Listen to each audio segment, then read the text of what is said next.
Et là, sur Tinder, tu swipes et t'as l'impression que chaque profil est une vaste blague. Avec juste à peine de matchs de mecs a priori normaux, juste pour qu'on me maintienne simplement une toute petite lueur d'espoir, tout là-bas, tout là-bas, tout là-bas. T'as l'impression que c'est une expérience aux frontières de la mort, le bordel. Et en fait, ça, c'est une espèce de stratégie totalement sadique. En fait, ils savent que plus t'es frustré, plus tu vas revenir. Et en fait, à partir de ce constat, j'ai décidé de faire ma propre expérience. Oui, après 1 an et demi avoir utilisé cette application avec mon profil normal, après avoir testé plusieurs types de photos, après avoir testé des profils avec un peu plus d'humour, et également, j'avais pas seulement accumulé des matchs inutiles, mais également une longue liste de dates éclatées au sol. Alors, est-ce que c'est moi qui fais les mauvais choix ou est-ce que c'est Tinder qui me montre des profils qui ne me correspondent pas pour me garder plus longtemps sur l'app et éventuellement faire de moi une vache à lait? Donc j'ai décidé de créer 3 nouveaux profils, chacun avec une identité stéréotypée très distincte pour tester une hypothèse très simple.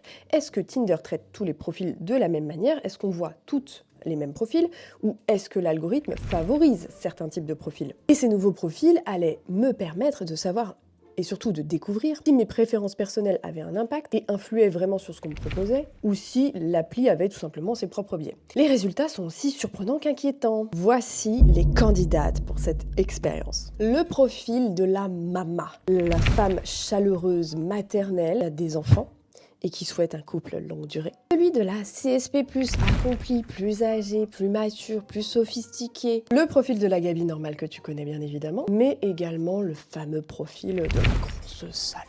Clairement conçu pour tester les limites de la superficialité. Pourquoi ces choix? Parce que tout simplement ça représente une espèce de facette de ce que Tinder pourrait favoriser ou rejeter, et avec un profil on va dire qui a été testé sur le long terme.